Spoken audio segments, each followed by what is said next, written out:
The Committee on House Administration will come to order. The title of today's hearing is Oversight of the Architect of the Capitol, Review of the 13th Architect's First Year. I note a quorum is present. Without objection, the chair may declare recess at any time. Also without objection, the hearing record will remain open for 5 legislative days, so members may submit any material they wish to be included therein. Thank you, Representative Torres, as well as Ranking Member Morelli, who will be joining us in a little bit, and members of the committee for joining us here today. Today, the Committee on House Administration is continuing our oversight of the Architect of the Capitol. I want to welcome you, Mr. Architect, to the hearing today for your first appearance before the Committee on House Administration. I'd like to also congratulate you on completing your first year as Architect of the Capitol. As we both know, the Architect of the Capitol oversees facilities, maintenance, and operations of the historic U.S. Capitol and over 18 million square feet of buildings. That's in addition to the care and improvement of more than 570 acres of ground. The architect is responsible for the care of all works of art in the U.S. Capitol, as well as maintenance and restoration of murals, outdoor sculptures, and other architectural elements throughout the Capitol campus. In total, the architect manages a workforce of approximately 2,500 employees. You also serve on a variety of boards and commissions, including, importantly, the Capitol Police Board. Throughout this past year, the AOC has been addressing staffing shortfalls and reducing vacancies from 11% to just over 6%. At this time last year, over 1/3 of the executive level positions were acting or interim staff. Today, nearly all executive level positions have been permanently filled. Over the past year, the AOC completed organizational restructuring to clarify the responsibilities of each office and avoid unnecessary redundancies. Additionally, the CVC welcomed its 30 millionth visitor since opening in 2008, an impressive number. Keeping the Capitol campus both completely open to the public and safe at all times is no easy task. The U.S. House is actually one of the few legislative bodies in the world that is fully open and accessible to the public. And I greatly appreciate the work that you, and in particular, I know a lot of the members of your team, the work that they do every day to make this a reality for the American people. Under your leadership, the AOC has launched a substantial update to the Capitol Complex Master Plan, or CCMP. The CCMP is a document intended to be completed every 10 years as a 10-year look ahead for physical campus and project development. The AOC, though, had not updated the CCMP in over 20 years. The previous architect failed to deliver a substantive update on the CCMP in his 3 years, and I hope to discuss the details of your update today. An ongoing project that impacts almost everyone on the campus, in particular on the House side of the campus, is the Cannon House Office Building Renewal Project. The renewal project has been ongoing since 2015, and it's included extensive renovation in the interior of each wing and a partial facelift of the building's historic exterior.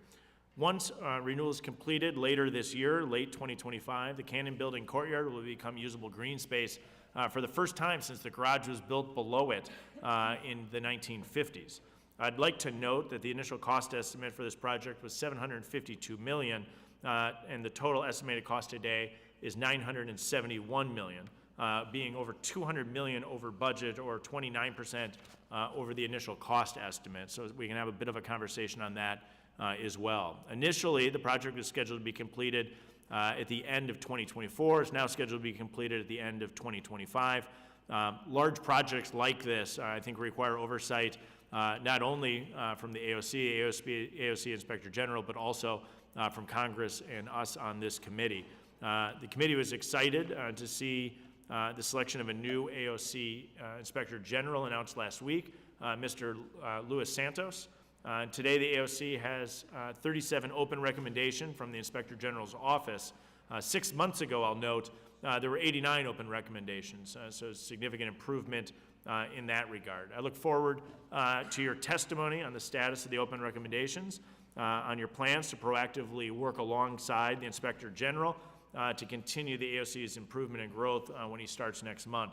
In a hearing last month, the committee discussed the Library of Congress Visitor Experience Master Plan, or VEMP. The project is the last restoration, is a vast renovation of public space in the library's Jefferson building.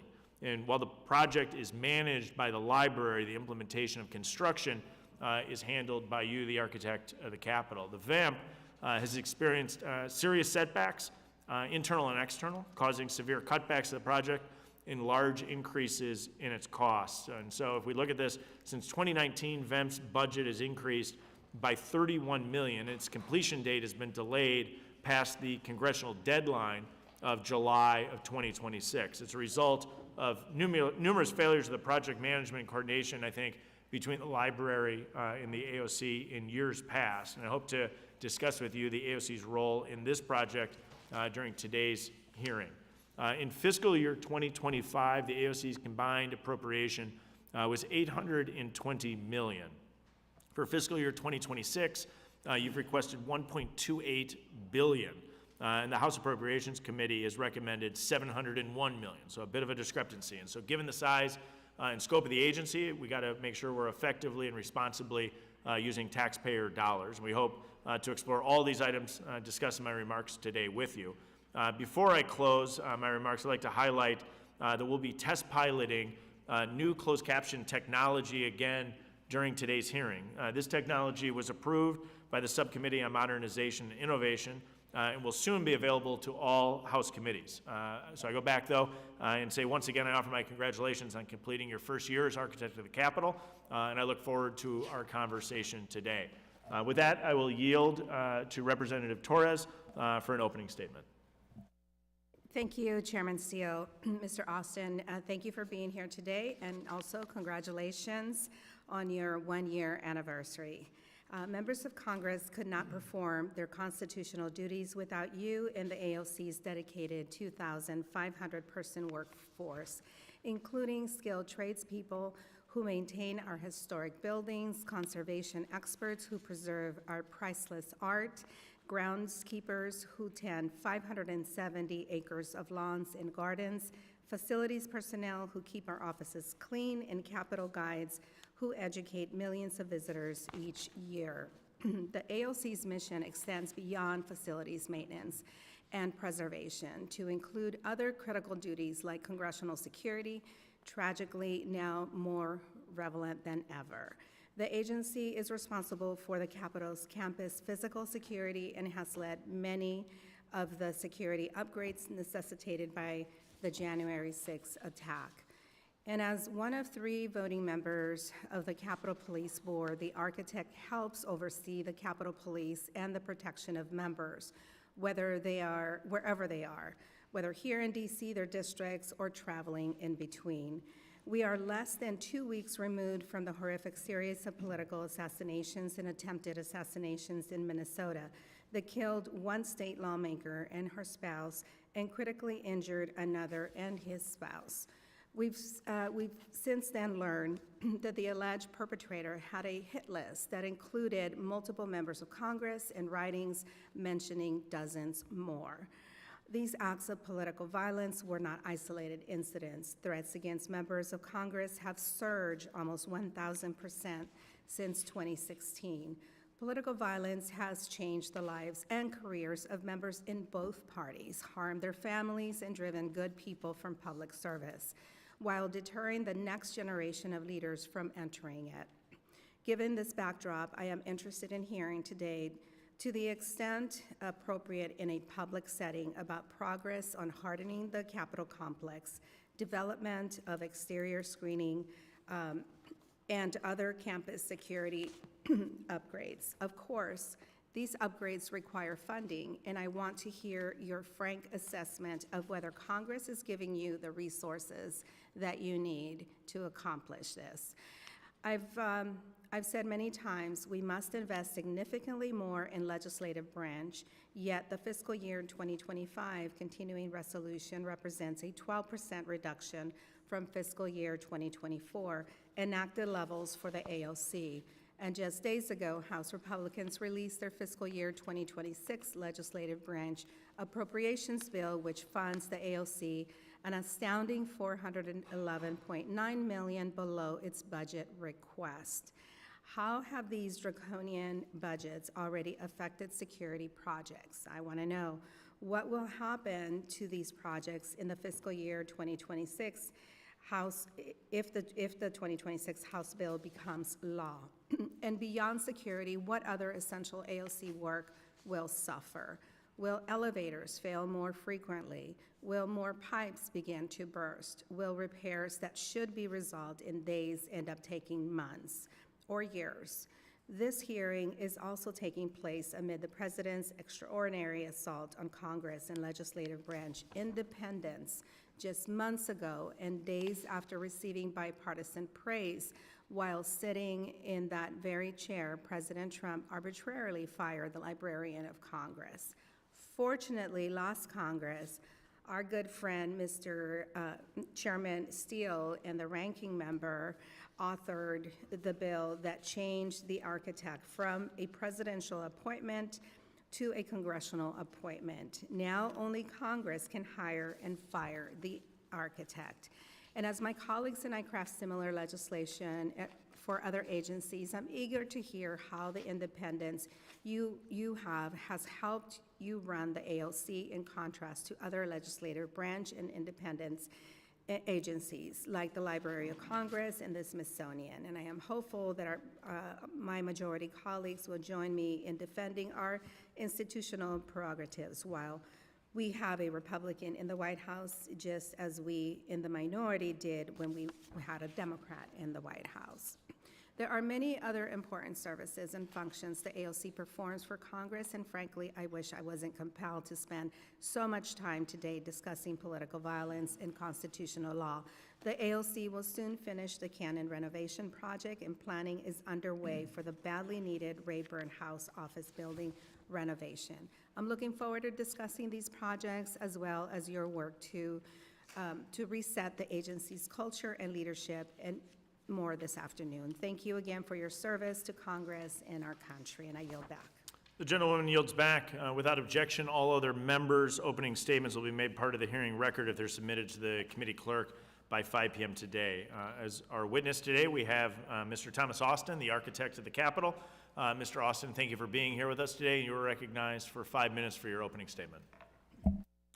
Good afternoon, Chairman Stile, Representative Torres, and members of this committee. I am honored to appear before you to represent the hardworking employees of the Architect of the Capitol.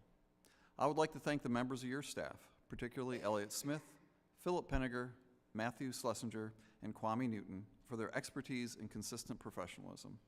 I welcome this opportunity to share more about the agency's work in preserving the historic buildings and grounds that inspire our nation while serving the 30,000 daily occupants and the more than 3 million annual visitors to the Capitol campus.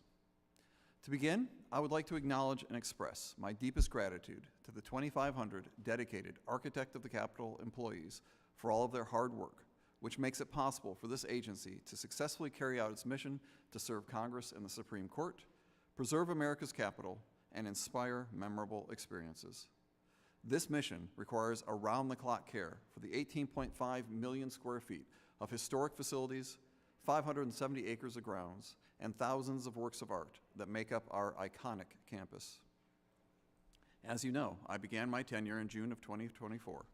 It is the greatest honor of my professional life to serve as the 13th Architect of the Capitol. Thank you for entrusting me to serve as a steward of the historic and vital buildings that make up the Capitol campus, ensuring their preservation, functionality, and safety for members of Congress, staff, and visitors. Throughout my first year as the Architect of the Capitol, one of my top priorities has been consistent communication with the AOC staff. Through multiple employee town halls, frequent visits to the AOC workshops during day and night shifts, and one-on-one meetings with members of my senior leadership team, I stay up to date on the issues of the day and the opportunities for tomorrow. I firmly believe that modeling this level of communication and engagement is essential to building and maintaining the morale of the AOC workforce and confidence in our agency's leadership. We are dedicated to delivering exceptional services. As part of that dedication, ensuring physical security and life safety is always paramount.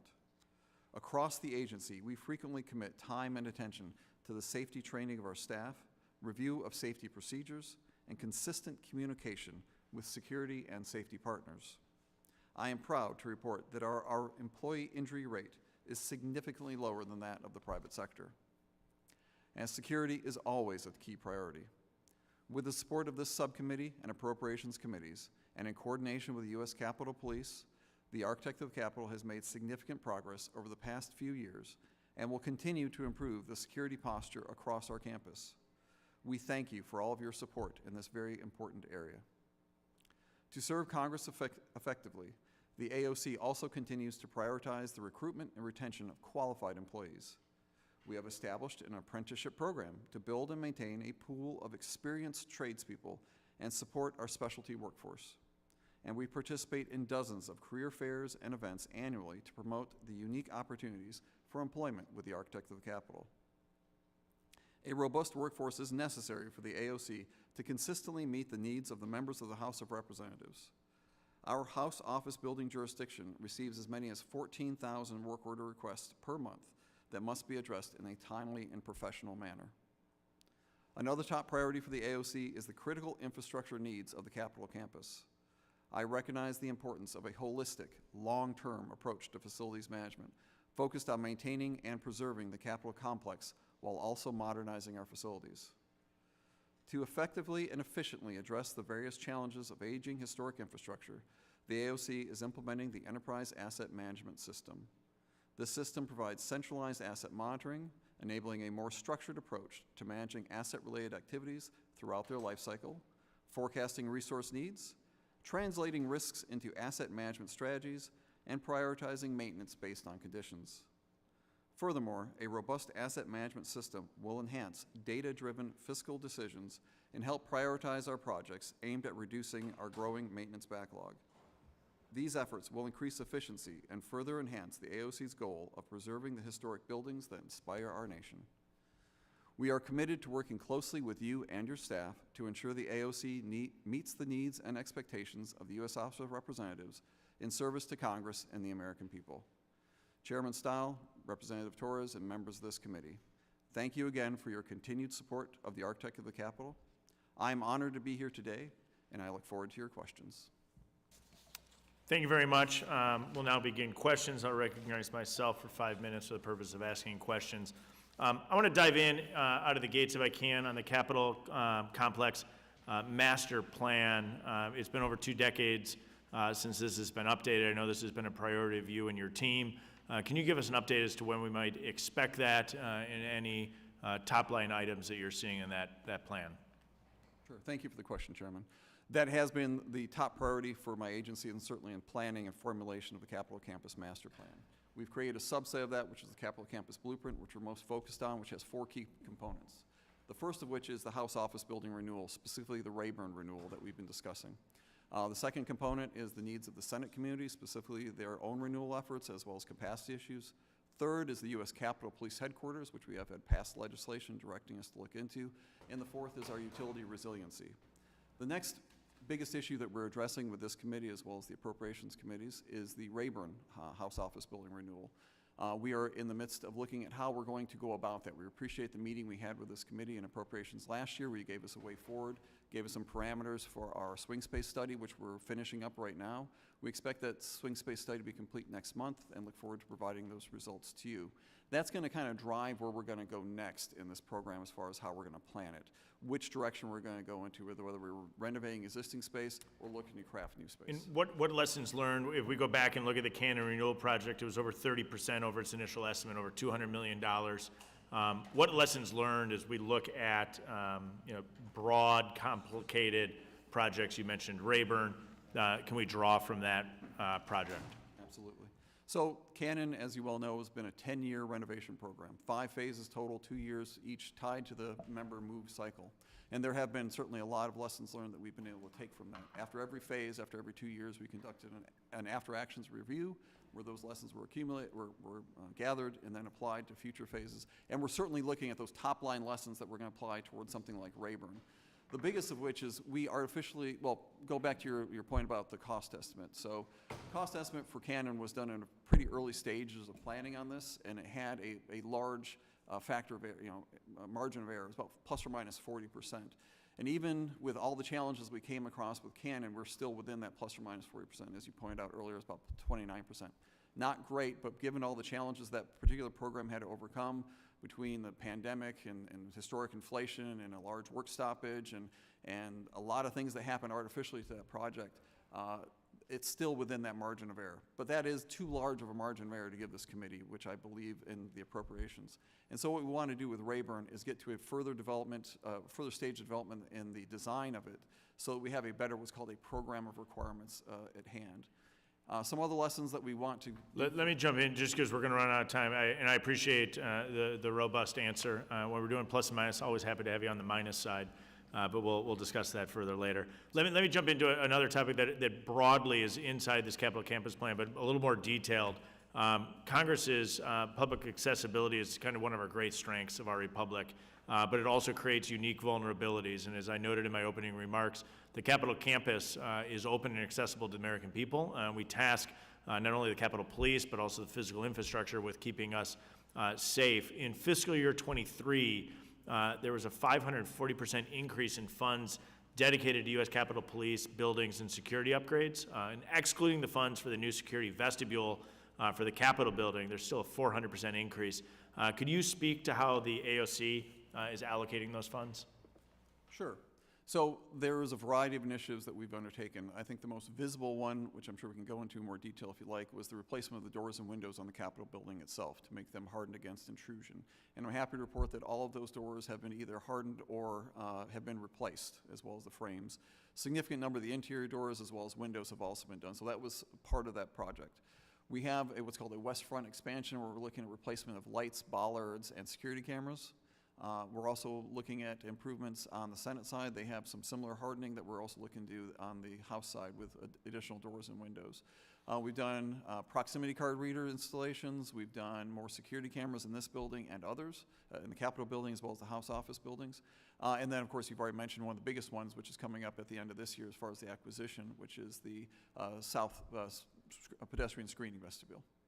I appreciate you being here today. I'll note that this is a nice change of tone from our previous oversight hearing with the architect of the Capitol's office, and so we appreciate and congratulate you on your work. And I'll just note there's a lot of great men and women who work under your leadership, and so we appreciate your leadership. We also appreciate the work of many of those great, talented men and women, some of whom I've known for many years. I'll now recognize the ranking member, Mr. Morelli, for 5 minutes for questions.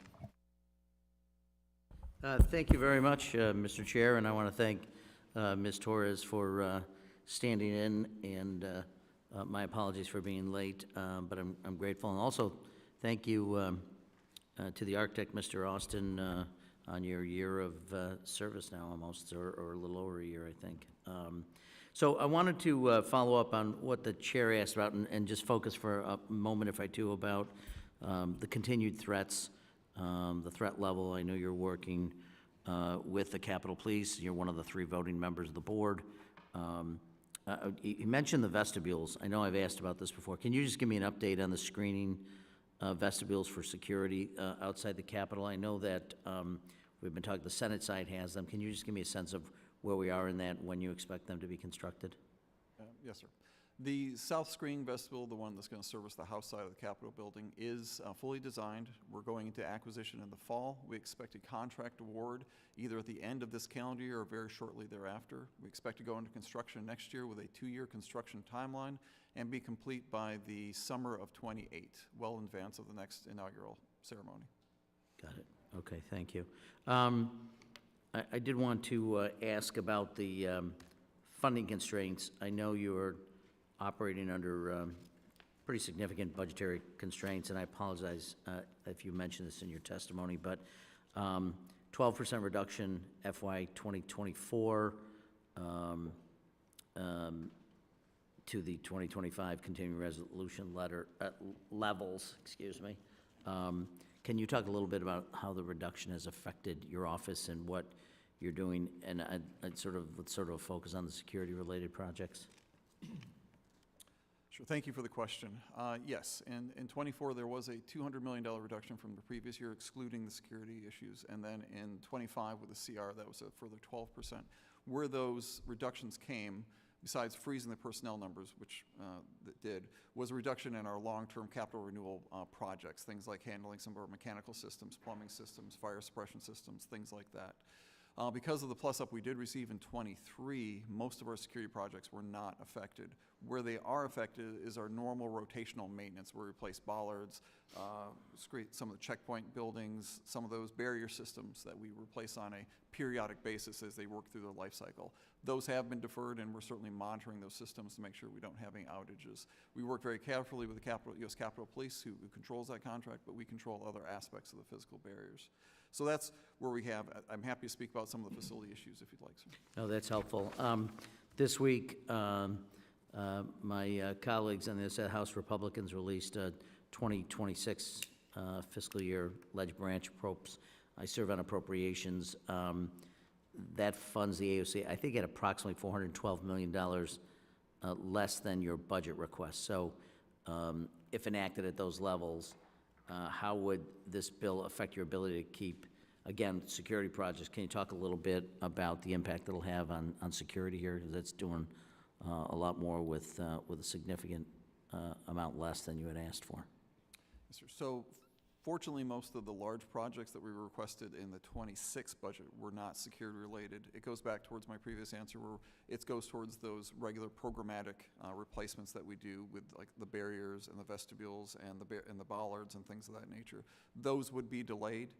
It did not affect, because we've been previously appropriated, the South Screen vestibule, as well as what we call the West Front Expansion Project, which is a variety of things we're doing on the west side of Capitol, lights, bollards, cameras, things of that nature. So it does affect us in facilities, not as much as for Yeah, as so for why don't you security. talk to me about that? So the non-security, what other things are you doing that will, as a result, what's the impact of not having the dollars you requested? What things are you going to change? Sure. This is, I know we're short on your time, sir, so I'll try to abbreviate this. So this is a much longer answer, and I'd very much like a chance to engage with you further on this. But when it comes to these projects that we're deferring, these capital renewal projects, when we're talking about these large systems, whether it be fire support or fire suppression systems, air handling units, mechanical units, et cetera, when we delay those repairs, that increases the risk of one of those systems failing. It could be a small failure like a leak of a pipe, or it could be an air handling unit that fails catastrophically and cuts off circulated air in a building. And so the more of those projects get delayed, the more that risk accumulates. Some of our projects, like with Rayburn, which we discussed before you came, that building's over 60 years old, and many of those mechanical components are original to the building. Usually those components are a 30-year program life cycle, and we're now on year 60 of those. So it's an accumulation of risk. We take more risk the more projects are deferred. Well, I do look forward to opportunities, either informal or informally, with the chair to continue to consult with you, and appreciate your answers and appreciate your service. So I yield back.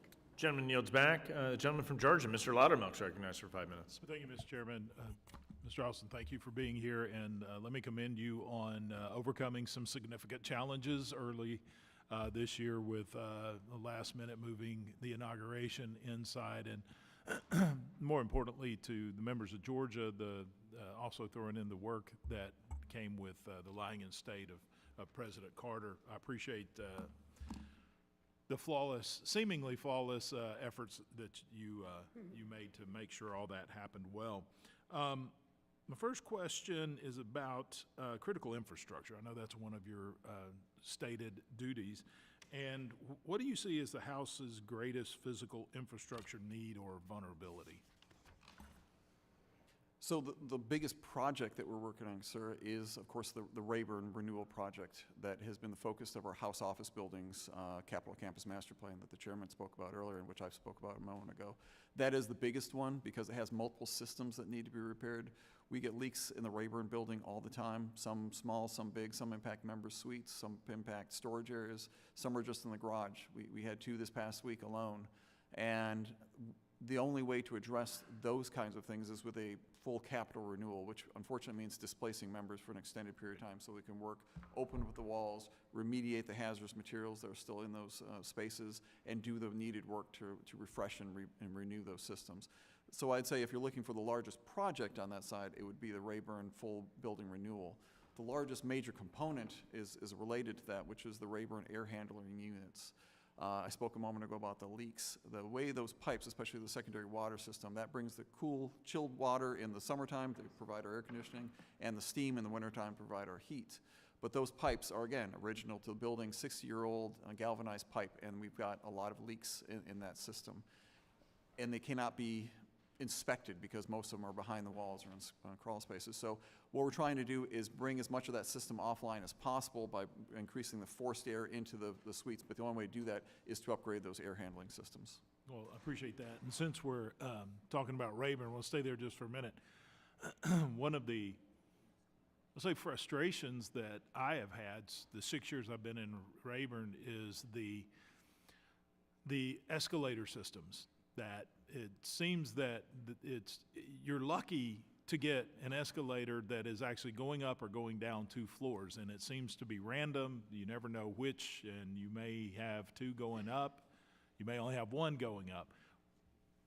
Can you enlighten us to what the issues are with keeping the escalators running, and what are we going to do about it? Sure. So across the House Office Building jurisdiction, we have 28 escalator systems, of which, as of today, 24 are operational, but 4, as you pointed out, are not. 3 of them are in the Rayburn building. Those are the interior escalators, so there's elevators that can take that load. But certainly those escalators are also, like I spoke about, some of the mechanical systems in that building are original to the building. A lot of those parts are no longer made anymore, so my machine shops, my sheet metal shops are fabricating these things in order to replace them. When we can get parts, oftentimes it's a long lead time to get those parts. So the short answer is they're old. The longer answer is when they do break, it takes longer to get those parts because they're just not made anymore. My team does a great job. I've walked with them at different times in different places in order to understand those challenges, and they do regular inspections, regular maintenance. But when it comes to the escalators specifically, we are maintaining antiques that we keep in operation nearly 24/7.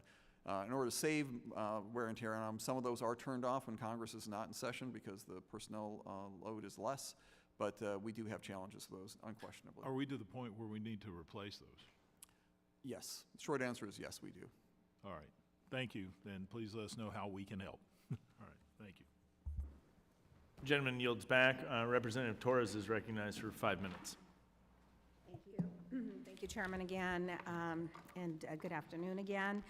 I'm going to go right into the questions because I have so many, and I want to make sure that I cover everything. After January 6th, one of the things that we heard was that the architect's views were often not provided the same weight as those of other members of the Capitol Police Board. I'm curious to know, how has your experience been serving on that Capitol Police Board so far, and do you feel like your opinion is valued? How often do you communicate with Capitol Police and the rest of the board?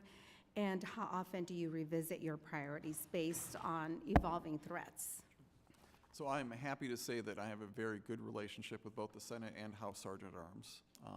We meet on a very regular basis. I have one-on-one meetings with them monthly, but I would say as a group, the 3 of us meet together at least weekly. Certainly over the last couple months with the replacement of the U.S. Capitol Police Chief, we've been meeting on a much more regular basis for that. Anytime we have a national special security event, anytime there is a major event happening on campus, anytime the U.S. Capitol Police wants to give us an update, we all meet.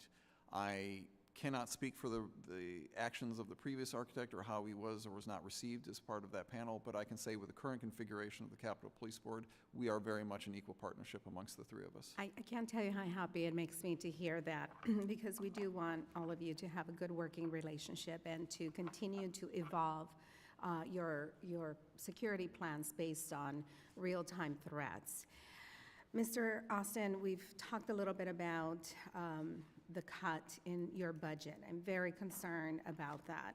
Look, in response to the multiple threats that I have personally received, I started once again looking into pricing out a security gate for the front of my home. I can tell you that right after January 6th, when I first got a quote, that quote that I received this last week for that same gate is about 3 times as much.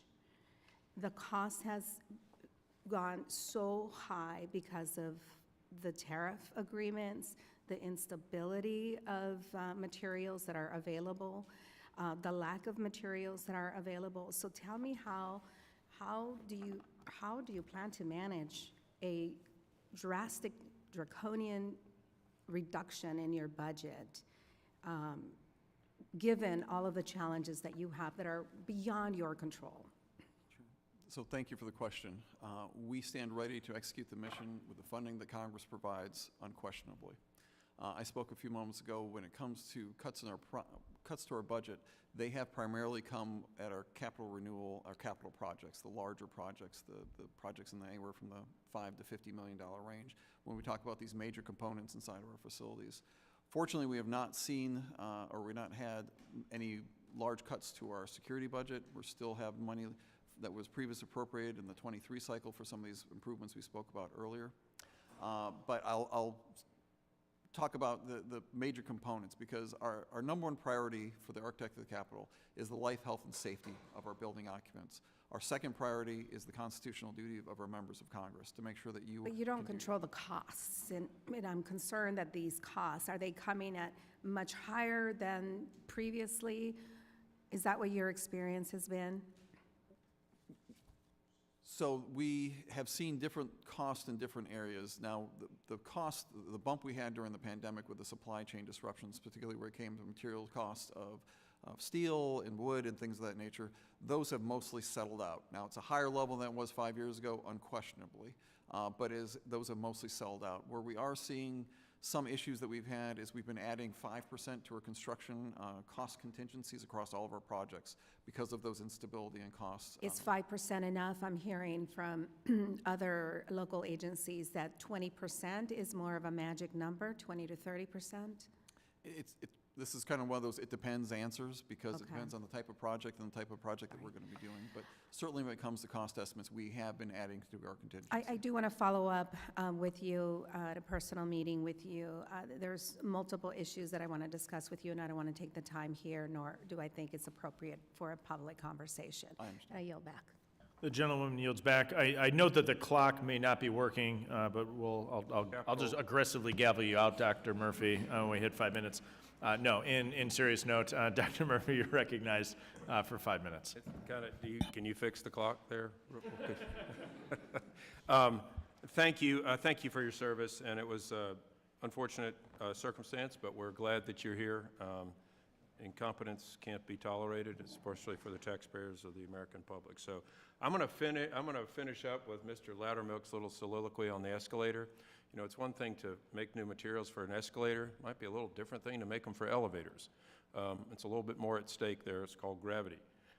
Can you tell me, because we're doing the same kind of things here, that the elevators aren't working? Are you facing the same problems that you're dealing with the escalators, or what's the issue with the elevators being out? Yes, sir. Thank you for the question. So generally speaking, we have a lot of similarities with the elevators versus the escalators.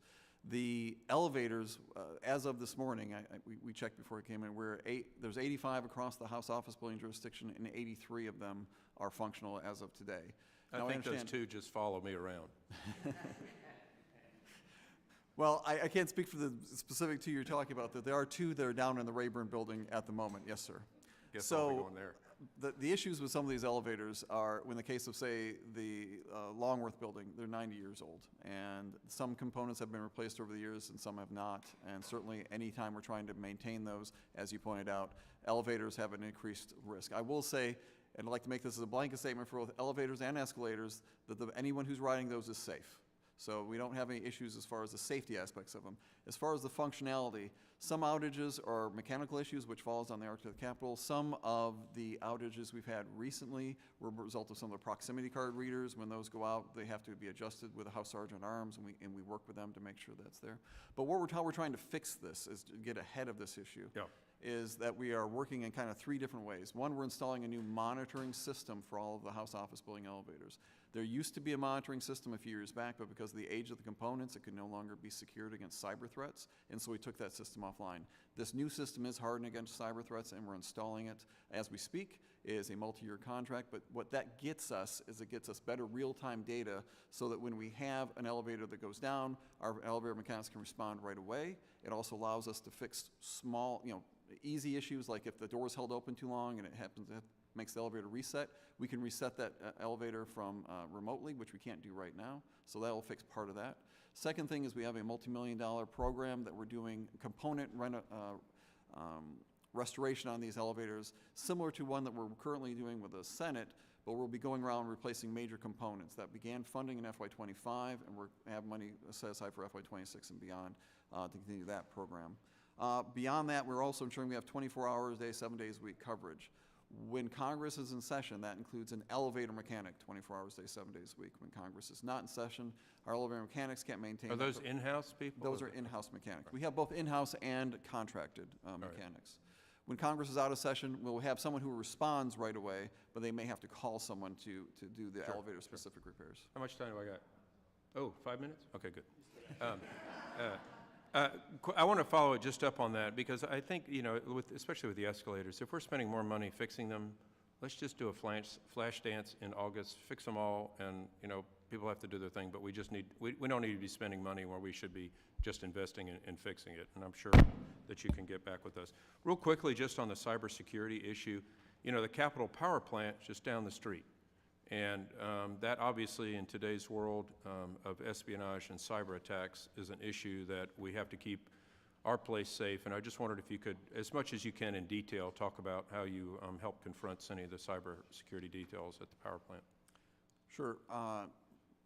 I'll preface this by saying there's some aspects that I don't want to give out in a public forum, but we'd be happy to meet with you in a private and give you more details.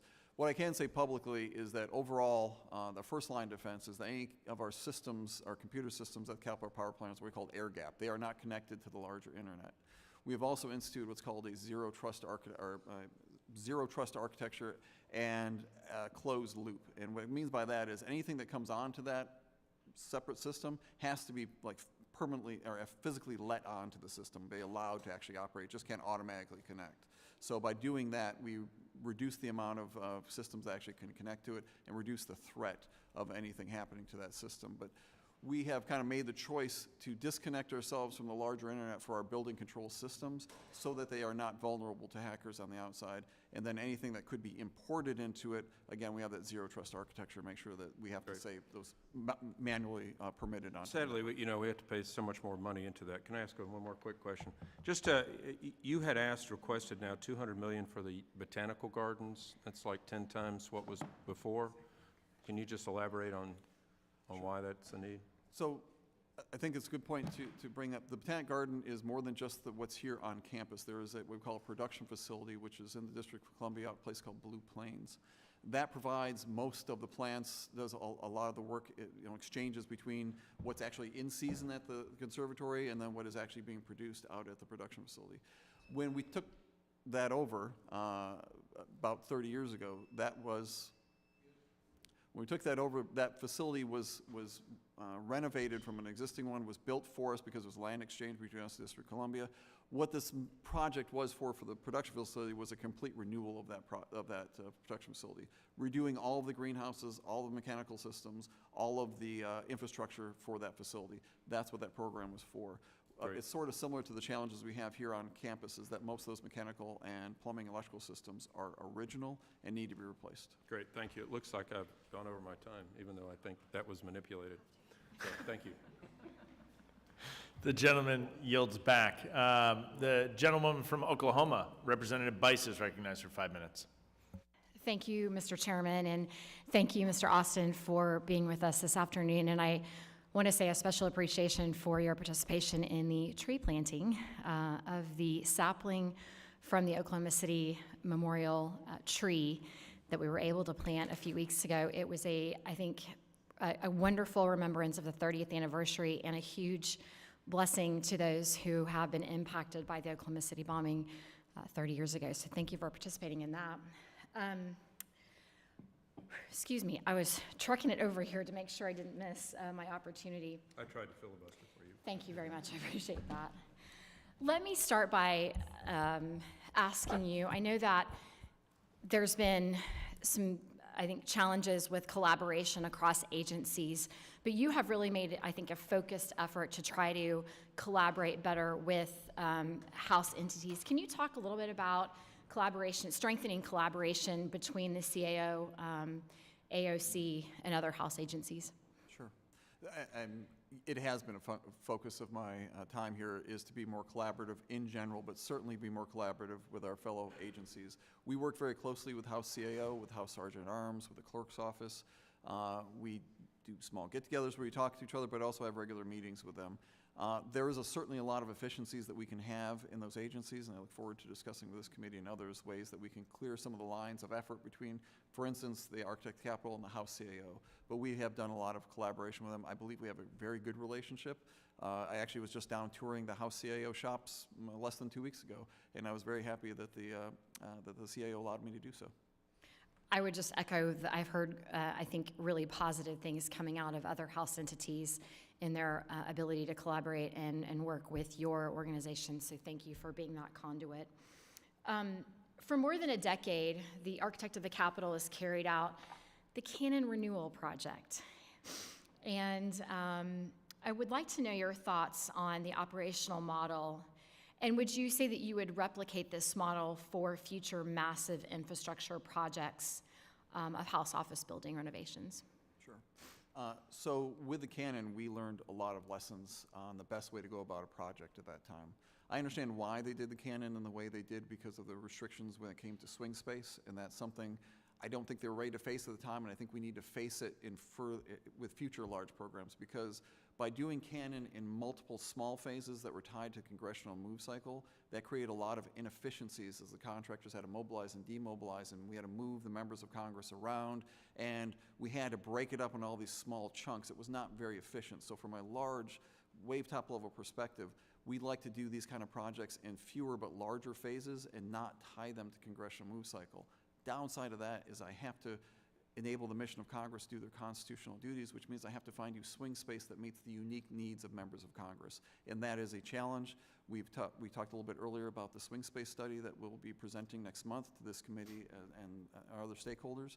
But that is certainly a challenge that we're going to have with the new larger projects. We have some other things I'd like to speak about very quickly if I could, which was just when it came to Canon, I think that we didn't have a good handle on what we call the program of requirements, everything we wanted to do. And so once we started construction, I think we got some people's attention, and then we had scope creep and changes. And being able to get these designed more fully and then put very strong structure around change management is a lesson that I would like to apply to future projects like this, because once you open that aperture, especially once construction has started, costs can escalate out of control. And did you see that with the Canon renewal? Those, well, I only have a fairly short legs with the Canon renewal. Right. In fact, I just, as of yesterday, came out of my cooling off period for Canon because I actually had worked as a contractor. But now that I can speak more fully about it, I did see that we had some issues where sort of the good ideas came way late in the project. And I understand why they wanted them, but some of these things needed to be fleshed out during the design process, not while it was under construction. It's so much cheaper to do this while you're in design than trying to shoehorn it in during construction. So I saw some of this, but anecdotally and from the lessons learned I've seen from previous phases, because we're now in phase 4 of 4, which is actually the 5th because we had this phase 0. I saw that certainly with the ARs from phases 1 and 2. So that was an issue for those 2 phases. And certainly we are, at least, doing studies on what the campus may need in the future from a space requirement. And so having that insight, I think, would be incredibly helpful as we move forward. Quick last question, if I may. When do you expect the scaffolding to come down the crane and to open up the parking garage in Canton? So the scaffolding, the crane is less than 60 days from being removed right now, and the scaffolding by the end of this summer will all be down. In fact, we've retrograded most of the scaffolding already, but there is additional scaffolding which will come down this summer. Thank you so much for everything that you've done for the institution. We appreciate your time, and with that, Mr. Chair, I yield. We all look forward to the scaffolding going away. Mr. Carey is recognized for 5 minutes.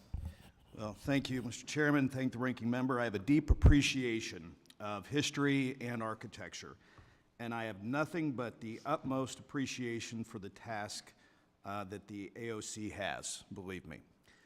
It's one of the hardest roles to play here on Capitol Hill, as you're finding out. A job that never stops, which includes everything from House Office Building renovations, the constant restoration of the Capitol and the Supreme Court, to the repair of the original Longworth furniture that actually sits in my office. So Appreciate that. I do want to say the vital functions of the AOC make it all the more important that the agency be proper stewards of taxpayer dollars and properly execute the responsibility in a timely, effective, and respectful manner. Mr. Austin, you took over a troubling situation from the AOC when you began your role in 2024.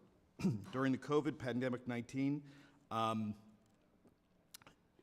up through the tenure of the former architect, there were major reports of poor workplace culture among AOC employees. This situation led to the diminished work and the product and the growing untrust of the AOC by the members of Congress. So can you kind of just walk us through some of the changes that you've already implemented and what you see moving forward? Sure.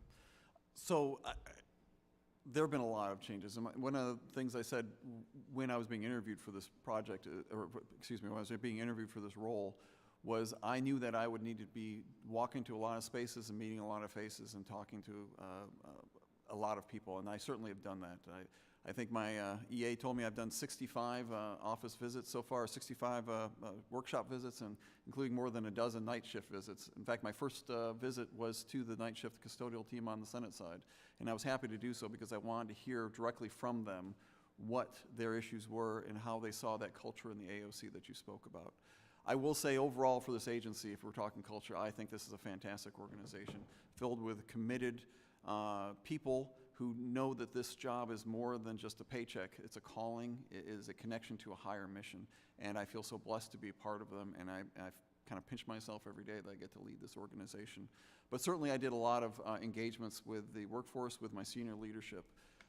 The chairman spoke in his comments about the senior leaders when I first got here. Nearly a third of my senior leadership was vacant or in temporary positions.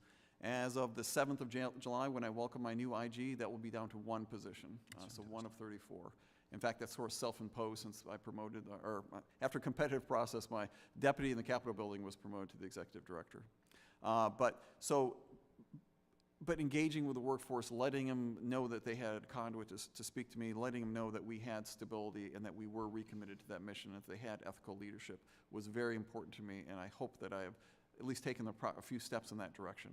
And I think we can see that in some empirical measures with our FEBS survey that came back with the results, but also with our attrition rate is down more than 2.5% since I took this role, and we're now well below the industry standard for that. And as I've said before, the historic preservation of the Capitol complex is very important to me, and the effective operation of the AOC are in great importance to me as well. But looking forward, what are some of AOC's major opportunities for growth? For growth, I think as far as for the growth of the program, I've spoken a little bit about this as far as where we are with our capital renewal, which we've been speaking about with the Rayburn renewal program, but we're also looking at those other pieces of our Capitol campus blueprint, which is the Senate side, the Capitol Police Headquarters, as well as utility resiliency. Those all kind of go into enabling the mission of Congress, which is to do their constitutional duties. And so where we've taken that is we are focused very closely on getting the Capitol campus plan in place.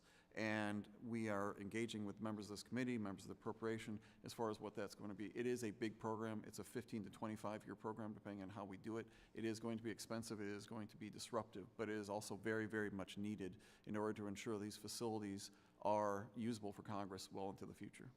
And I want to thank you for your time and your testimony today. And with that, Mr. Chairman, I yield back. The gentleman yields back. This concludes our questions. I'd like to thank our witness for appearing before us today. It's been a great conversation. Members of the committee may have some additional questions for you, and we ask that you please respond to those questions in writing. Without objection, each member will have 5 legislative days to insert additional material into the record or to advise and extend their remarks. If there's no further business, I thank the members for their participation. Without objection, the committee stands adjourned.